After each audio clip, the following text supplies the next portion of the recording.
Okay. Hi guys. Hi girls. Hi everybody in between. My name is Charles. I am 20 years old, about to turn 21. I'm a student at BSU. I'm also majoring in pre-law, and I am a gay male.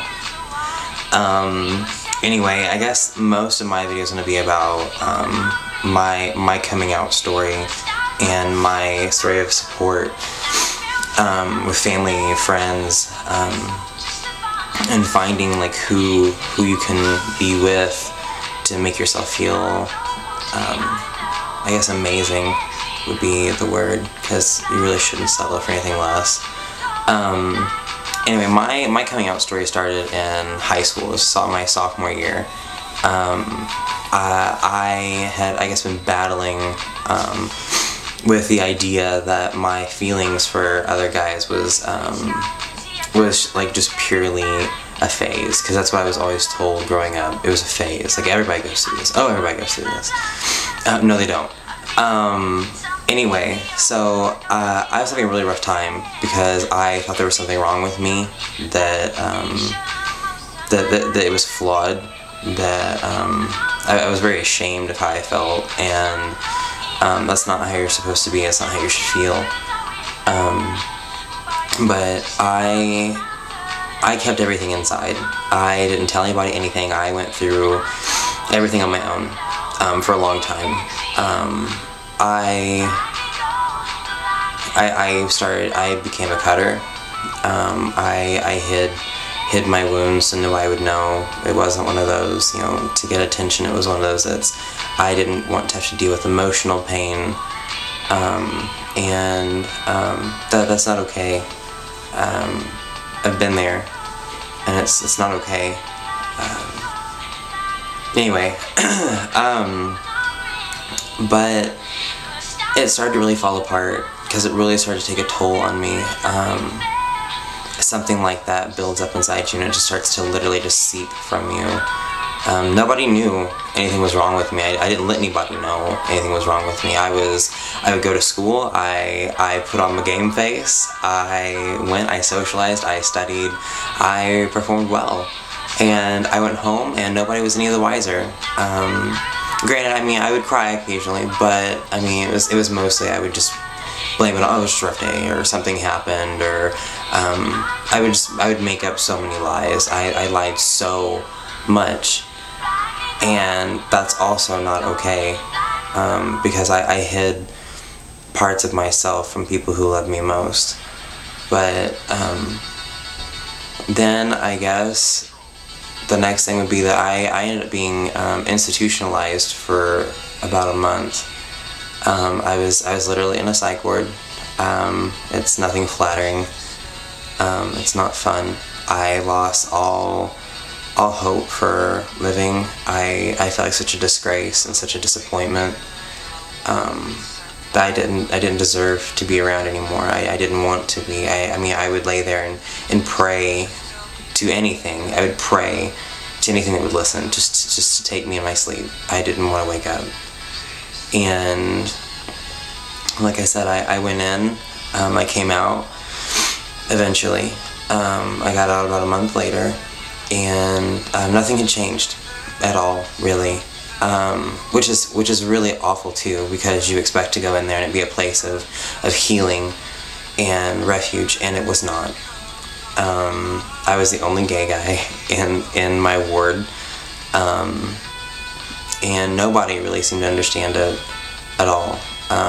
They were used to people who like to break things or hit people with their car or other anger management and eating disorder issues. I was definitely still odd man out, even in a psych ward. It was awful, because you sit there and you have all these assumptions about how things should be, and they turn out that they're not. And I'll get to that, I promise. Not all of this is going to be really depressing. But anyway, I got out. My family, when I went in, they were all very like worried for my life, and I didn't care, and I came out and I was like, you know, I didn't really learn anything in there except the fact that like I have to get through this. Like, there's no other option. I had an awesome social worker explained to me how selfish it was to kill myself. And I remember it reducing me to tears because that's all I wanted. I just wanted to not be here anymore. And she sat there and she explained to me very, very, very heavily how selfish it is.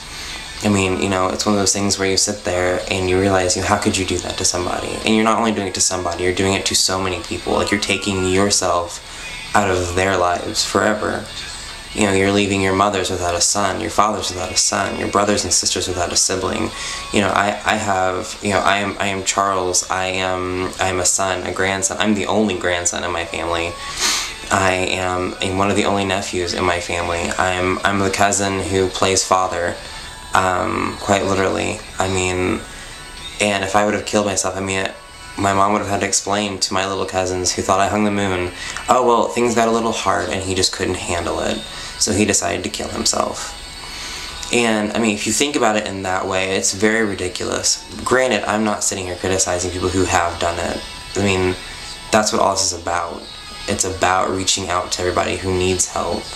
And it's about our stories, my story, your story, you know, whoever else's story. It's all about our stories. But I'll get back to that too. Anyway, my family, they didn't take it so well. At first they promised, you know, oh, nothing you could ever do or say would ever change how we feel about you. We'll always love you. You're always so special to us. Well, when I got out and I wasn't in imminent danger of ending my life, my family really started to kind of take it harder. It was like their turn to mourn. So it was really rough, because right after I had just gotten out, it hit another spell, and I got all crazy again. My grandpa acted like it wasn't happening. My grandma prayed for my everlasting soul on a regular basis and would sit there, stare at me, and cry.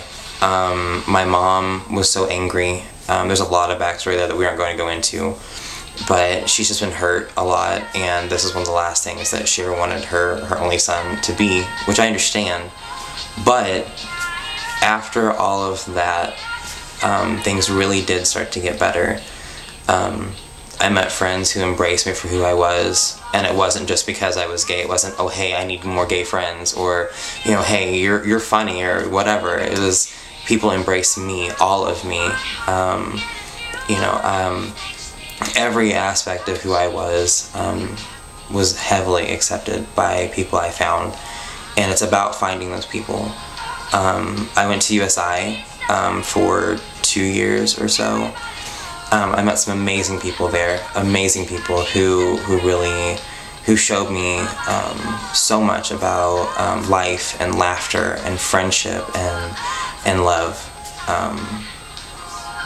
and it really started to look up. I mean, it's still looking up. It's still getting better. I mean, it doesn't just get better. It keeps on getting better. I mean, now, I mean, I have one of the best friends ever. One of my best friends is our straight ally. She's actually like my co-captain, co-president, whatever, of this group, and it's just amazing how much we both have grown. I love where I am now.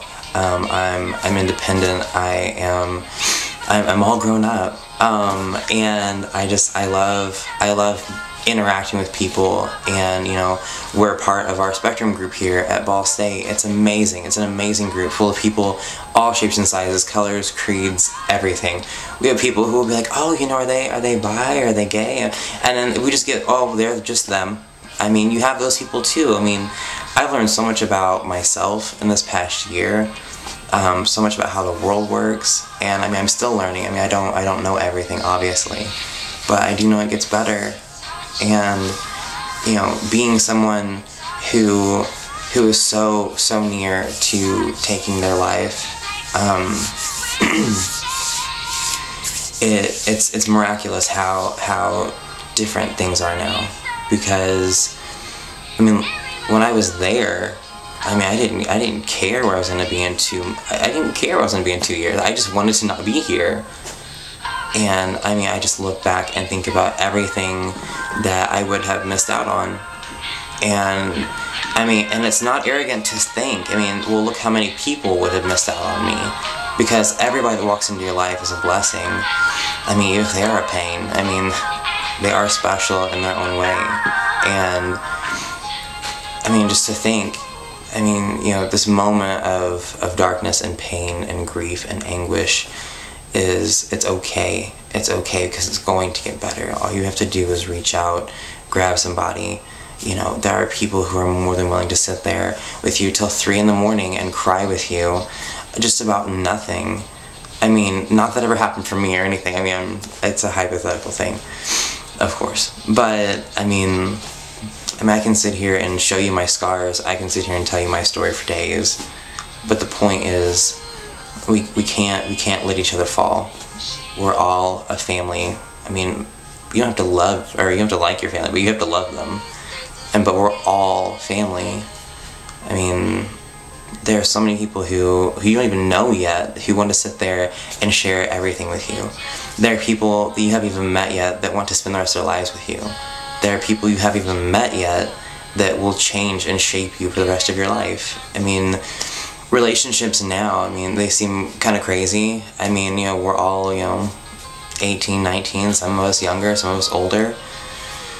I mean, relationships in life are crazy. It's all about figuring out who you are. But more importantly, it's about figuring out who you are with other people. You know, I mean, everybody always wants to figure out, like, you know, oh, this is who I am, or this is how I work. Well, the thing is, like, you need to figure that out with other people. Like, you have to sit there and embrace the fact that you can figure out who you are and separate yourself from the crowd, but at the same time know that that crowd still loves you and is still going to be there regardless. Whether you're gay, bi, pansexual, which is a new term I just learned, but I mean, it doesn't matter. I mean, this video, this project isn't even just for gay kids, lesbians, whatever. It's for everybody. The It Gets Better campaign it's for everybody. I mean, it does get better. I mean, I'm living proof of that. I know at least 5 people instantaneously who I can sit there and just list off how it gets better for them. But the fact of the matter is it does get better, and all you have to do is reach out. And that's what this is all about. So, reach out. We're here. People are everywhere that want to hear about you. They want to know you. They want to love you.